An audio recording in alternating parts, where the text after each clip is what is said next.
Welcome to the My Fog Podcast. Yay! Welcome, my friend. My name is Wonu Alishe. Sometimes I do go by Amazing Soul. Thank you so much for deciding to take some time out to hang out with me.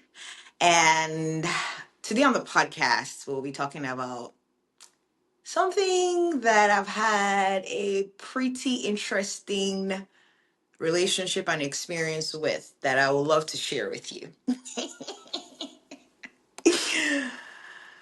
Why do I keep abandoning myself in relationship?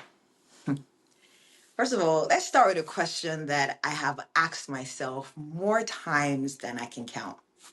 Wanu, why do you keep abandoning yourself in relationship? Not why do they trigger me, not why do they pull away, not why does it always feel so hard, but why do I keep leaving myself? For a long time, I didn't even know that I was doing that. I thought I was just being understanding. I was being a flexible girl. I was being easygoing in the relationship. And I was also being low maintenance. No, I wore those badges. I wore those words like a badge of honor. And underneath all that, I was quietly disappearing. And if this resonates, I want you to know you're not broken. This is not a character flaw. This is not a lack of self worth. This is a never system strategy. You see, self abandonment rarely looks dramatic. It doesn't always look like screaming or collapsing or walking away. No, most of the time it looks very reasonable. Yeah, it could look like saying, it's fine when it's not, or laughing something off that actually really hurt you, or overriding your body because you don't want to be too much, even trying to stay quiet to keep the peace, or even saying yes when every part of you feels no. That was me, my friend. I will feel something in my body. I will feel a tightness, a heaviness, a quiet discomfort, and I will talk myself out of it immediately. I will say things like, it's not a big deal.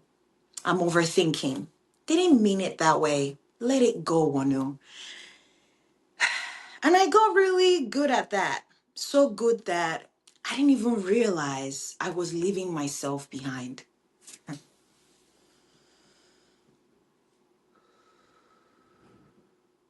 For me, this didn't start in my adult relationships. It started way earlier. You see, as a child, connection mattered to me more than expressing myself.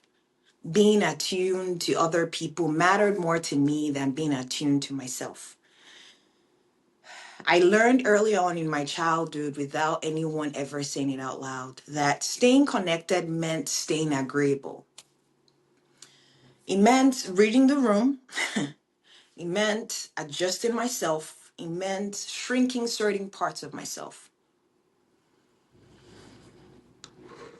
This wasn't because anyone was cruel, but because my nervous system learned that safety lived in adaptation. So my body got very good at scanning for things like, what do they need? How do I stay connected? How do I avoid conflict? My favorite one. And I'm telling you, that strategy worked for decades. It kept me close to people. It kept me being liked. And it also kept me safe until it did not. Fast forward a few years to my adult relationships, different faces, different dynamics, but the same pattern. You see, I would enter relationships genuinely wanting connection, but slowly, quietly, I will start editing myself. I will start to minimize my needs. I will delay hard conversations. I would disconnect from my own internal signals. And then months later, I will feel resentful, exhausted, and confused. I would ask myself, why do I feel so far away from myself? Why do I feel unseen when I never showed up fully? Why do I feel lonely inside a relationship? That's when everything started to click. I wasn't being abandoned. No, my friend. I was abandoning myself. Now, here's the most important reframe that I have learned over the years. Self-abandonment is not a choice you are consciously making. No, it's a protective reflex. Your nervous system learned at some point that staying connected required leaving yourself. So when intimacy increases, your tension arises and conflict starts to feel possible. Your body does what it learned to do best. It prioritizes attachment over authenticity. And it does that before your mind even catches up. So that's why, my friend, insight alone doesn't break the pattern. No. You can know all the right things. You can read all the books. You can even say all the affirmations. But if your body still is associating self-expression with risk, from my personal experience, it would choose safety every fucking time. The shift for me didn't happen when I suddenly stopped being self-abandoning. No, it happened when I became aware of it in real time. That's when that shift really started to happen.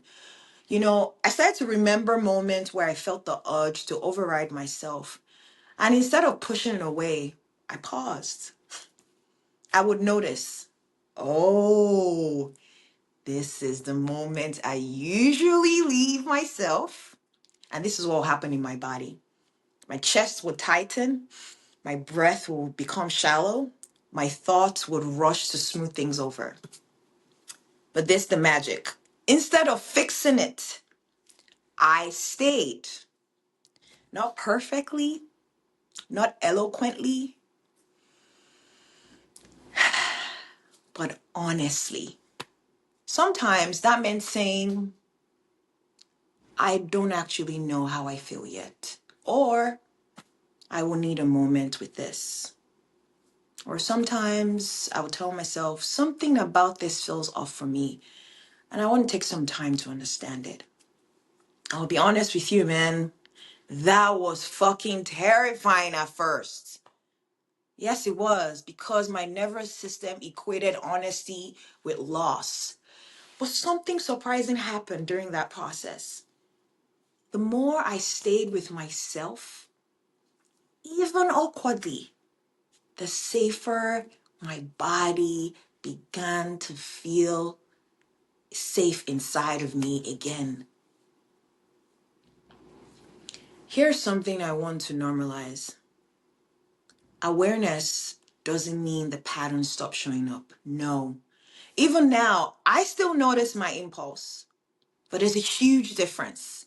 The difference is the emotional charge is lower, the spiral doesn't last as long, I recover way faster, and I'm more honest sooner. That's the difference. Healing isn't linear, it's more like an upward spiral. The patterns would always return, but with less intensity, with more space and more choice. So if you're thinking, I'm aware of this, why is this still happening? I want to tell you right now, my friend, it doesn't mean you're failing. It means that your system is learning. So, staying with yourself doesn't mean becoming rigid or defensive. No. It doesn't also mean forcing boundaries before your body is ready. No, far from it. Sometimes it looks like naming discomfort without needing resolution, giving yourself permission to feel conflicted, slowing down your responses. And it could also mean letting silence exist. For me, staying with myself often meant resisting the urge to immediately explain or justify myself. It meant letting my body speak first through sensation, emotion, breath before words. That was one skill I had to learn because I spent so many years of my life listening outward instead of going within myself. Now, there's another layer people don't talk about enough, and I want to touch on it. You see, when you stop abandoning yourself, grief can start to surface. Grief for all the times you left yourself, grief for the younger version of you who didn't know any other way, grief for relationships that were built on silence. You see, I felt that grief very deeply, but I also felt something else, relief. Because for the very first time in my life, I was becoming a place my body could rest. So if you're listening to this and seeing yourself, I want to leave you with a gentle question. Then why do I keep abandoning myself? Try this instead, my friend. Where did my nervous system learn that leaving myself was the safest option? And what it would look like to stay just one breath longer today. Not forever, not perfectly, just one moment. Because healing doesn't happen when you force yourself to be different. No, it happens when your body learns that it is safe to stay. See, if this resonated with you, you're not alone. No. Self-abandonment is not a personal failure. It's a learned survival strategy. And the mere fact that you're noticing it, that's not the end of the journey, my friend. That is the very beginning.